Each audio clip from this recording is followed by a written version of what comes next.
Saudações a todos.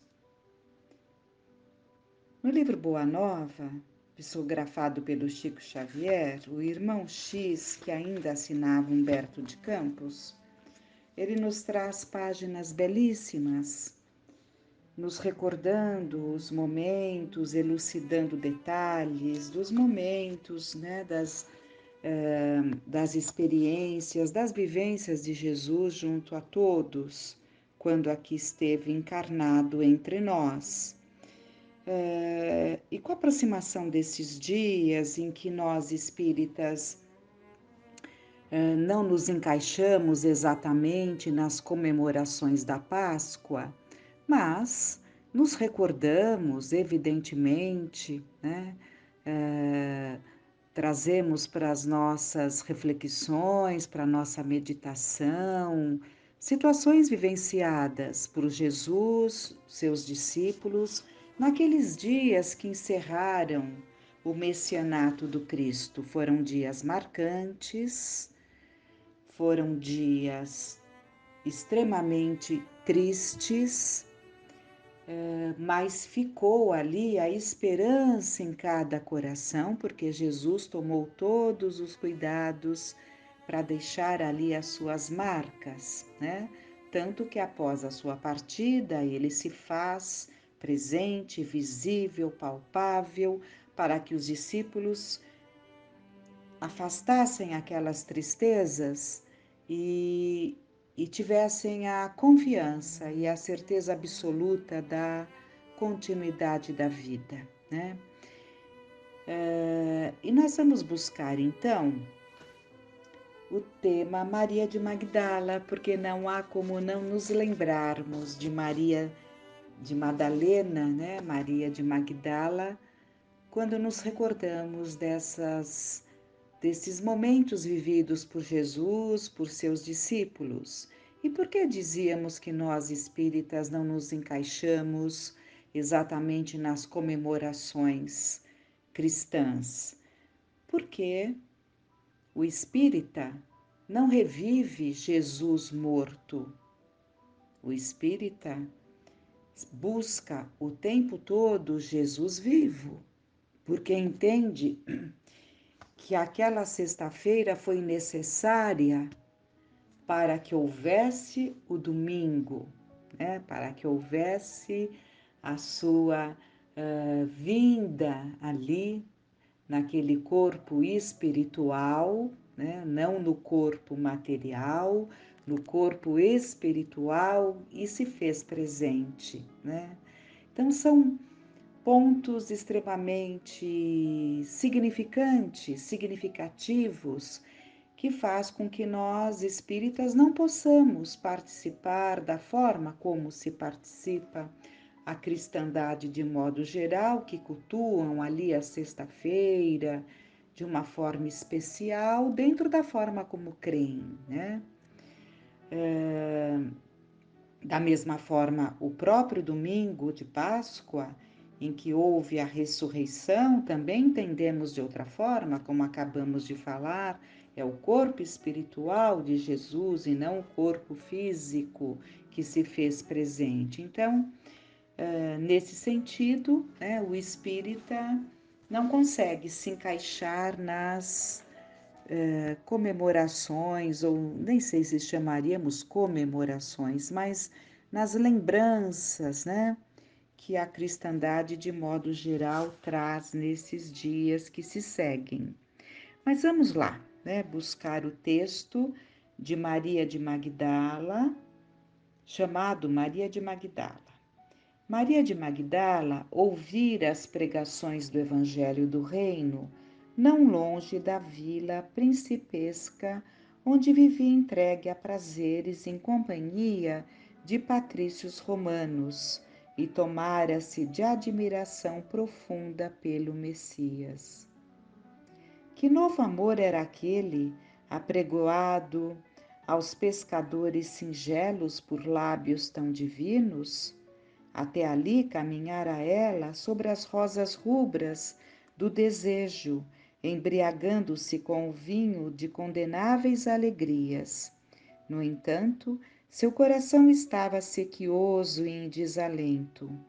Jovem e formosa, emancipara-se dos preconceitos férreos de sua raça. Sua beleza lhe escravizara aos caprichos de mulher os mais ardentes admiradores. Mas seu espírito tinha fome de amor. O profeta Nazareno havia plantado em sua alma novos pensamentos. Depois que lhe ouvira a palavra, observou que as facilidades da vida lhe traziam agora um tédio mortal ao espírito sensível. As músicas voluptuosas não encontravam eco em seu íntimo.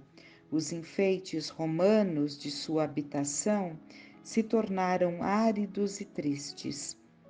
Maria chorou longamente, embora não compreendesse ainda o que pleiteava o profeta desconhecido.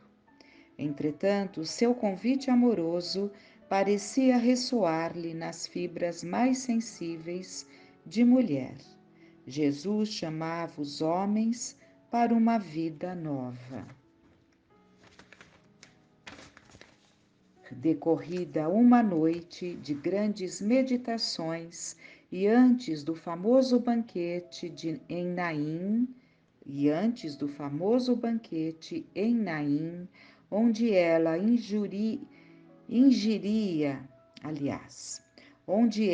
ungiria publicamente os pés de Jesus com os bálsamos perfumados de seu afeto, notou-se que uma barca tranquila conduzia a pecadora a Cafarnaum. Dispusera-se a procurar o Messias após muitas hesitações. Como a receberia o Senhor na residência de Simão? Seus conterrâneos nunca lhe haviam perdoado o abandono do lar e a vida de aventuras. Para todos, era ela a mulher perdida que teria de encontrar a lapidação na praça pública. Sua consciência, porém, lhe pedia que fosse Jesus. Sua consciência, porém, lhe pedia que fosse. Jesus tratava a multidão com especial carinho. Jamais lhe observara qualquer expressão de desprezo para com as numerosas mulheres de vida equivocada que o cercavam. Além disso, sentia-se seduzida pela sua generosidade. Se possível, desejaria trabalhar na execução de suas ideias puras e redentoras. Propunha-se a amar como Jesus amava, sentir com seus sentimentos sublimes. Se necessário, saberia renunciar a tudo. Que lhe valiam as joias, as flores raras, os banquetes suntuosos, se, ao fim de tudo isso, conservava a sua sede de amor? Envolvida por esses pensamentos profundos, Maria de Magdala penetrou o umbral de humilde residência de Simão Pedro, onde Jesus parecia esperá-la tal a bondade com que a recebeu num grande sorriso. A recém-chegada sentou-se com indefinível emoção a estrangular-lhe o peito. Vencendo, porém, as suas mais fortes impressões, assim falou em voz súplice, feitas as primeiras saudações. Senhor, ouvi a vossa palavra consoladora e venho ao vosso encontro. Tendes a clarividência do céu e podeis adivinhar como tenho vivido. Sou uma filha do pecado. Todos me condenam. Entretanto, mestre, observai como tenho sede do verdadeiro amor. Minha existência, como todos os prazeres, tem sido estéril e amargurada. As primeiras lágrimas lhe borbulharam nos olhos.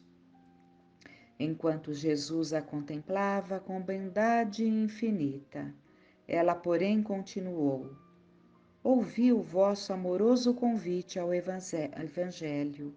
Desejava ser das vossas ovelhas, mas será que Deus me aceitaria? O profeta Nazareno fitou-a enternecido, sondando as profundezas de seu pensamento, e respondeu bondoso: Maria, levanta os olhos para o céu e regozija-te no caminho, porque escutaste a boa nova do reino, e Deus te abençoa as alegrias. Acaso poderias pensar que alguém no mundo estivesse condenado ao pecado eterno?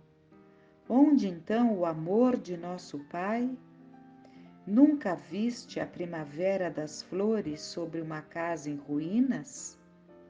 Aliás, nunca viste a primavera dar flores sobre uma casa em ruínas? As ruínas são as criaturas humanas, porém as flores são as esperanças em Deus.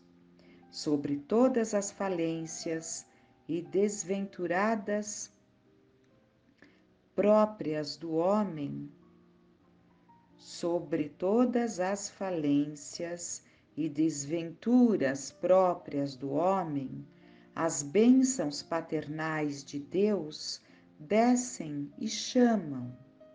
Sentes hoje esse novo céu a iluminar-te o destino. Caminha agora sob a sua luz, porque o amor cobre a multidão dos pecados. A pecadora de Magdala escutava o mestre bebendo-lhe as palavras. Homem algum havia falado assim a sua alma incompreendida. Os mais levianos lhe pervertiam as boas inclinações. Os aparentemente virtuosos a desprezavam sem piedade. Engolfada em pensamentos confortadores e ouvindo as referências de Jesus ao amor, Maria acentuou levemente: No entanto, Senhor, tenho amado e tenho sede de amor. Sim, redarguiu Jesus, tua sede é real. O mundo viciou todas as fontes de redenção e é imprescindível compreenda que em suas sendas a virtude tem de marchar por uma porta muito estreita. Geralmente, um homem deseja ser bom como os outros, honesto como os demais, olvidando que o caminho onde todos passam é de fácil acesso e de marcha sem edificações. A virtude no mundo foi transformada na porta larga da conveniência própria. Aos que amam os que lhes pertencem ao círculo pessoal, os que são sinceros com seus amigos, os que defendem seus familiares, os que adoram os deuses do favor.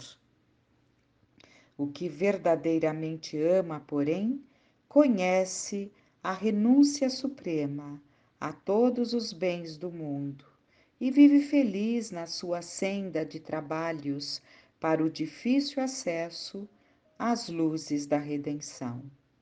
O amor sincero não exige satisfações passageiras que se extinguem no mundo com a primeira ilusão.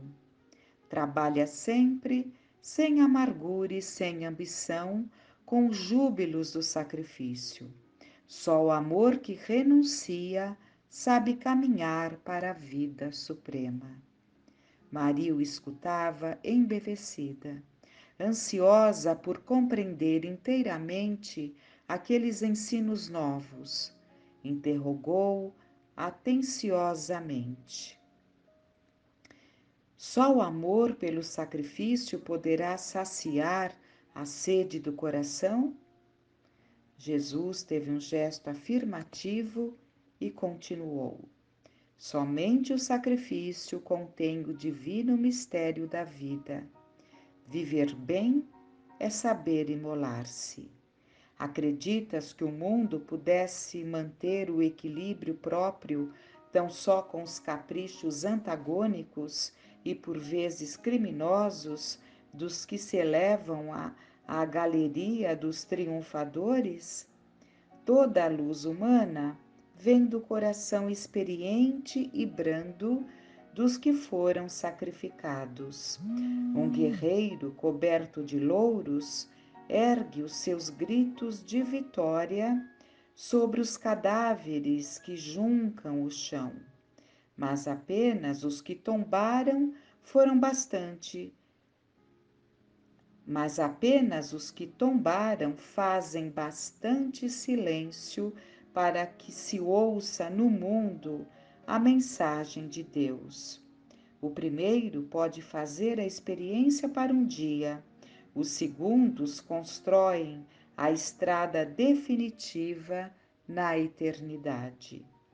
Na tua condição de mulher, já pensaste no que seria o mundo sem as mães exterminadas no silêncio e no sacrifício? Não são elas as cultivadoras do jardim da vida, onde os homens travam a batalha? Muitas vezes o campo enflorescido se cobre de lama e sangue. Entretanto, na sua tarefa silenciosa, os corações maternais não desesperam e reedificam o jardim da vida, imitando a providência divina que espalha sobre um cemitério os lírios perfumados de seu amor. Maria de Magdala, ouvindo aquelas advertências, começou a chorar, a sentir no íntimo o deserto da mulher sem filhos. Por fim exclamou: Desgraçada de mim, Senhor, que não poderei ser mãe. Então, atraindo-a brandamente a si, o mestre acrescentou: E qual das mães será maior aos olhos de Deus? A que se devotou somente aos filhos de sua carne ou a que se consagrou pelo Espírito aos filhos das outras mães? Aquela interrogação pareceu despertá-la para meditações mais profundas. Maria sentiu-se amparada por uma energia interior diferente, que até então desconhecera.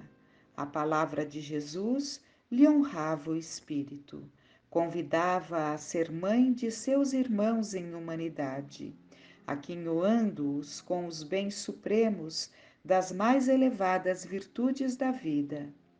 Experimentando radiosa felicidade em seu mundo íntimo, contemplou o Messias com seus olhos nevoados de lágrimas e, no êxtase de sua imensa alegria, murmurou comovidamente: Senhor, doravante renunciarei a todos os prazeres transitórios do mundo para adquirir o amor celestial que me ensinastes. Acolherei como filhas as minhas irmãs no sofrimento. Procurarei os infortunados para aliviar-lhes as feridas do coração. Estarei com os aleijados e leprosos. Nesse instante, Simão Pedro passou pelo aposento, demandando o interior, e a observou com certa estranheza. A convertida de Magdala lhe sentiu o olhar glacial, quase denotando desprezo, e já receosa de um dia perder a convivência do mestre, perguntou com interesse: Senhor, quando partirdes deste mundo, como ficaremos?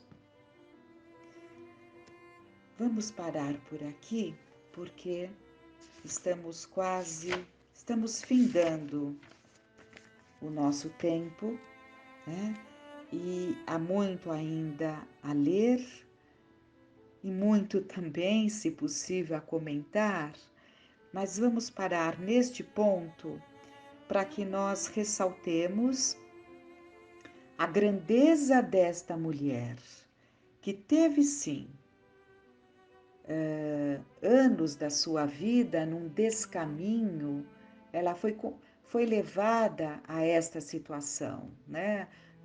Não há momento, não há tempo agora, mas nós poderemos até retomar a sua vida, como se deu, o que a levou a um descaminho tão grande, mas ao mesmo tempo a sede de amor que ela sentia e a sua transformação a partir do momento que viu Jesus pela primeira vez e passou a segui-lo.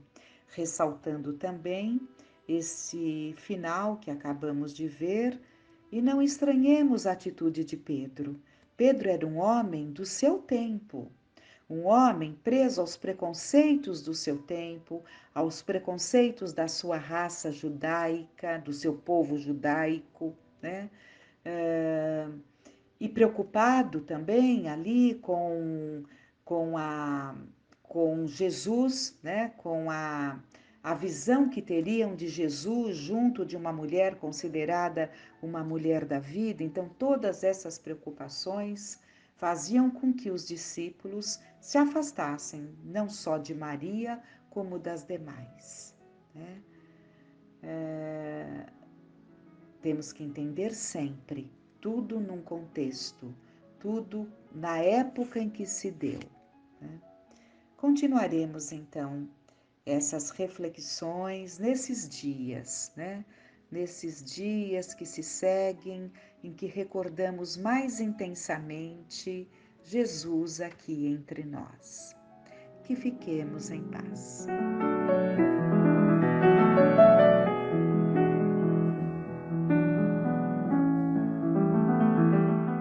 Olá pessoal, tudo bem? Vamos seguir com o nosso estudo do livro Os Prazeres da Alma.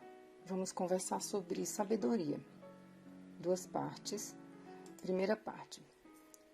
Ter sabedoria consiste em possuir uma leitura de mundo voltada para o senso íntimo, que é a capacidade de receber informações sobre as mudanças no meio, externo ou interno, e de a elas interagir, exprimindo atos e atitudes únicos e originais.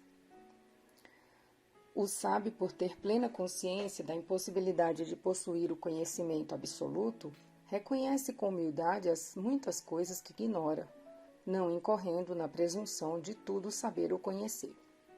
Aliás, o orgulho inibe a compreensão de tudo aquilo que se alcança com humildade. A pessoa sábia não se opõe à ação da natureza, mas entra em sintonia e atua juntamente com ela. Todas as leis da natureza são leis divinas, porque Deus é o autor de todas as coisas. Essa é a questão 617 do Livro dos Espíritos, livro 3º, capítulo 1, a lei divina ou natural, item 1, caracteres da lei natural. O que as leis divinas abrangem? Referem-se a algo mais do que a conduta moral? Todas as leis da natureza são leis divinas, pois Deus é o autor de todas as coisas. O sábio estuda as leis da matéria, o homem de bem, as da alma e as segue.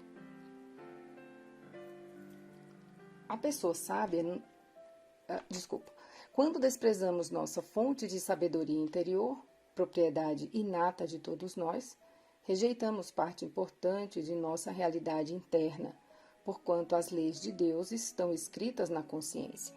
E essa é outra questão do Livro dos Espíritos, do mesmo item 621, onde está escrita a lei de Deus na consciência. A expressão consciência, aqui utilizada pelos guias da humanidade, tem a mesma significação de espírito, pois se as leis divinas estivessem simplesmente na área consciencial do ego, responsável pelas sensações, percepções, emoções e motivações, não teríamos maiores dificuldades de compreendê-las ou aplicá-las. Ao ignorarmos o potencial em nossa intimidade, nosso campo de visão existencial fica obscuro e distorcido, e não conseguimos nos firmar perante a existência.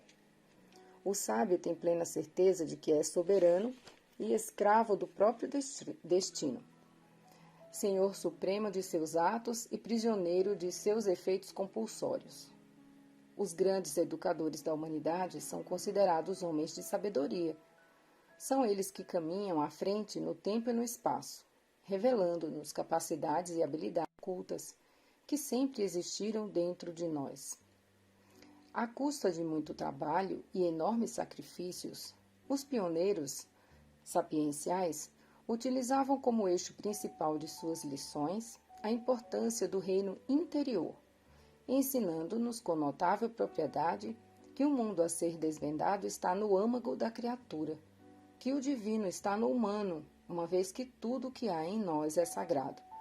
Por essa razão, hoje entendemos perfeitamente as palavras de Jesus Cristo: o reino de Deus está no meio de vós. É uma passagem de Lucas 17, 21. A partir disso, compreendemos que o modo de ensinar de todos os grandes mestres baseava-se fundamentalmente na educação como método de percepção e, ao mesmo tempo, de desenvolvimento dos talentos inatos, a vocação peculiar e espontânea existente dentro do próprio homem. O verbo educar vem do latim educare e significa ação de lançar para fora, colocar à mostra, tirar de dentro. Educar não é obrigar ou constranger alguém a aprender, por meio de força ou pressão moral, mas exprimir e liberar a potencialidade do ser. Também não é imprimir, porém, fazer brotar ou emergir os dons subjacentes. Menos ainda seria formar, impondo uma forma. Ao contrário, seria desentranhar do mais fundo da criatura o seu próprio modo de ser. A conquista da sabedoria proporciona aos homens flexibilidade suficiente para que não mantenham a mente fechada a novas informações e não vivam dentro de regras e padrões sociais rígidos. Os sábios entendem que o bom senso, unido a uma consciência reflexiva voltada para o conhecimento original, deve anteceder a toda decisão, opção ou solução. Eles não deixam que instruções, classificações e análises acumuladas no decurso dos tempos sufoquem a sabedoria primitiva contida na própria alma. A propósito, as regras injustas da sociedade e as religiões fundamentalistas, presas a modelos rigorosos e a severos padrões de pensamento, funcionam como autênticos entraves à sabedoria interior. Os sábios aprenderam que muitas vezes os procedimentos e hábitos de uma época repercutem de tal forma sobre as pessoas que elas passam a vê-los primeiramente como normas ou regras sociais, depois ao longo dos séculos como valores e condutas morais, chegando por fim ao ponto de considerá-los como leis ou ordens divinas. O Criador não estabeleceu leis que em outras épocas, ele próprio teria proibido. Seria bom lembrarmos que as concepções e ideias sofrem interferência dos fatores tempo e espaço.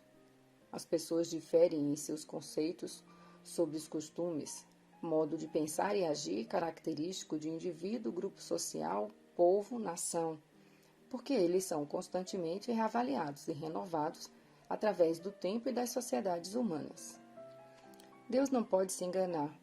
Os homens é que são obrigados a mudar suas leis porque são imperfeitas. As leis de Deus são perfeitas. A harmonia que rege o universo material e o universo moral está fundada sobre as leis que Deus estabeleceu para toda a eternidade. Essa foi a resposta à questão 616 do Livro dos Espíritos, ainda no livro 3º, As Leis Morais, capítulo 1, a Lei Divina ou Natural. Deus teria prescrito aos homens, numa época, aquilo que lhes proibiria em outra? E aí, repetindo, Deus não se engana. Os homens é que são obrigados a modificar as suas leis, que são imperfeitas, mas as leis de Deus são perfeitas. A harmonia que regula o universo material e o universo moral se funda nas leis que Deus estabeleceu por toda a eternidade. As leis elitistas são transitórias porque foram criadas pelo prestígio de um grupo social ou pelo domínio de um povo ou nação em determinada época. Todavia, são constantes e imutáveis as leis que Deus estabeleceu para toda a eternidade. Ter sabedoria consiste em possuir uma leitura de mundo voltada para o senso íntimo, a capacidade de receber informações sobre as mudanças no meio, externo ou interno, e de a elas interagir, exprimindo atos e atitudes únicos e originais. Cada indivíduo possui um canal sapiencial, que pode entrar em sintonia com a fonte abundante da sabedoria universal. O sábio tem a capacidade de se autogovernar, uma vez que, ao penetrar na essência das coisas, analisa-as e sintetiza-as sem pré-julgamentos, utilizando somente a própria coerência e a autenticidade provenientes de seu reino interior. Dessa primeira parte, eu destacaria a frase seguinte: os grandes educadores da humanidade são considerados homens de sabedoria. São eles que caminham à frente no tempo e no espaço, revelando-nos capacidades e habilidades ocultas que sempre existiram dentro de nós. À custa de muito trabalho e enormes sacrifícios, esses pioneiros utilizavam como eixo principal de suas lições a importância do reino interior. Segunda parte. O saber implica a facilidade de elaborar ideias simples para explicar coisas aparentemente complexas, utilizando-se os recursos fecundos e inspirativos do universo interior.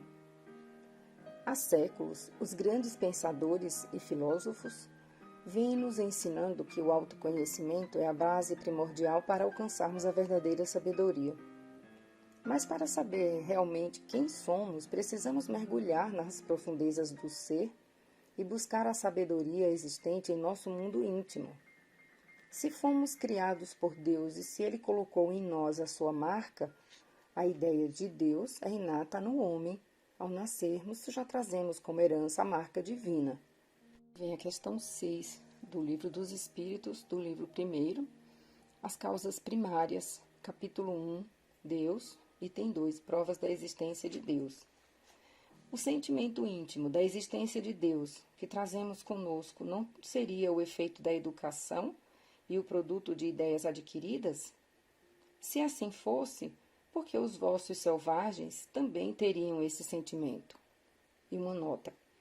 Se o sentimento da existência de um ser supremo não fosse mais que o produto de um ensinamento, não seria universal e nem existiria, como as nações científicas, senão entre os que tivessem podido receber esse ensinamento. A onipresença do Criador abrange todo o universo, manifestando-se em todas as suas criaturas e criações. Portanto, o passo fundamental para entrarmos em contato com o verdadeiro saber é tomarmos consciência de que Deus está em nós. Somos deuses em potencial, conforme a expressão evangélica. Ser sábio não se fundamenta apenas no grau de informação ou de conhecimento que temos sobre a vida terrena. Nem sempre indivíduos requintados e instruídos são portadores de senso íntimo bem desenvolvido ou de alto nível de discernimento. Não devemos confundir cultura ou instrução com sabedoria. Muitas pessoas cultas não são sábias, apesar de ostentarem um ar de superioridade intelectual. Não distinguir instrução de sabedoria é como não diferenciar diamantes de contas de vidro. A espiritualidade superior nos estimula a manter contato profundo e significativo com nossa força interna, a fim de que possamos nos familiarizar com a voz da consciência. O saber implica a facilidade de elaborar ideias simples para explicar coisas aparentemente complexas, utilizando-se os recursos fecundos e inspirativos do universo interior. O conhecimento do sábio provém do mundo silencioso. É no silêncio que a introspecção enlaça o santuário da sabedoria. Quem mais conhece, menos alarde faz. Quem pouco conhece, faz muito estardalhaço. Precisamos adquirir o hábito de dedicar algum tempo ao silêncio da meditação, uma vez que o olho interior nos proporciona inúmeras formas de percepção, nós próprios, o mundo, a natureza e Deus. Enfim, ver o fundo e não apenas a superfície das coisas. A sabedoria está igualmente ligada à forma como notamos a sutileza do mecanismo cíclico que move o universo. Nele, tudo obedece a um ritmo natural. A raiz de nossa evolução corporal espiritual está fincada nas íntimas relações com a natureza. Se nos observarmos mais atentamente, veremos que somos parte dela. O fluxo da vida faz com que tudo se realize num reciclar constante e periódico. Nos pequenos seres, ela repete em menor escala o magnífico e imensurável movimento cósmico. Na Terra, como em toda a criação, tudo é submetido a movimentos alternados, desde as marés, as fases da Lua, as interações entre os organismos dos ecossistemas, a diversidade dos fenômenos meteorológicos, os biorritmos humanos e outras tantas coisas. Quando admitimos o conjunto das forças que movem e animam a evolução da vida, começamos a perceber o dinâmico e sábio processo da ritmicidade que existe dentro e fora de nós. O desenvolvimento evolutivo nos mostra que tudo se encadeia harmonicamente. Na questão 540 de O Livro dos Espíritos, obra básica do Espiritismo, encontramos a seguinte exposição. Eu vou ler a pergunta 540 do livro 2º, capítulo 9, Intervenção dos Espíritos no Mundo Corpóreo, item 9, Ação dos Espíritos sobre os Fenômenos da Natureza. Os espíritos que agem sobre os fenômenos da natureza agem com conhecimento de causa em virtude de seu livre-arbítrio ou por um impulso instintivo e irrefletido? Uns sim, outros não. Faço uma comparação. Figurai essas miríades de animais que pouco a pouco fazem surgir do mar as ilhas e os arquipélagos. Acreditais que não há nisso um objetivo providencial e que essa transformação da face do globo não seja necessária para a harmonia geral?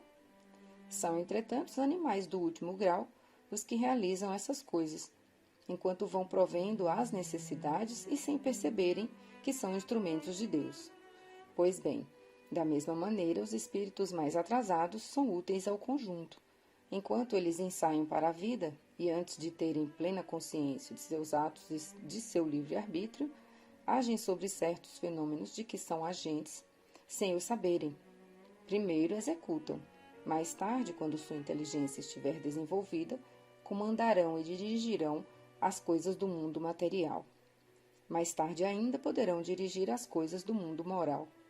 É assim que tudo serve, tudo se encadeia na natureza, desde o átomo primitivo até o arcanjo, pois ele mesmo começou pelo átomo. Admirável lei de harmonia, de que o vosso espírito limitado ainda não pode abranger o conjunto. A ação do homem desprovido de sabedoria tende normalmente a modificar, de acordo com seus caprichos ou pontos de vista pessoais, a natureza que o cerca. Desse modo, as atitudes dele resultam num desgaste inútil de suas forças físicas e intelectuais e numa agitação desnecessária sem qualquer possibilidade de atingir a meta pretendida. Ao contrário do homem sábio, que não se opõe à ação da natureza, mas entra em sintonia com ela, realizando e atuando em seu favor. A criatura humana intelectualizada desenvolve-se no sentido horizontal, enquanto a verdadeiramente sábia transcende no sentido vertical. O sábio é aquele que desenvolveu a capacidade sapiencial de comparar, avaliar e ponderar as ideias com a precisão dos cientistas, com a generosidade dos benfeitores, com a sensibilidade dos poetas, com o bom senso dos filósofos, com a naturalidade de crianças e com o desprendimento dos que amam sem condições. E vou destacar aqui da primeira parte, não devemos confundir cultura ou instrução com sabedoria. É só nos lembrarmos de quantas vezes algumas crianças podem fazer perguntas ou fazer colocações muito mais profundas do que sua idade cronológica permitiria. Então, uma pessoa sem instrução formal pode nos dar um conselho, um ensinamento que pode mudar a nossa percepção da vida.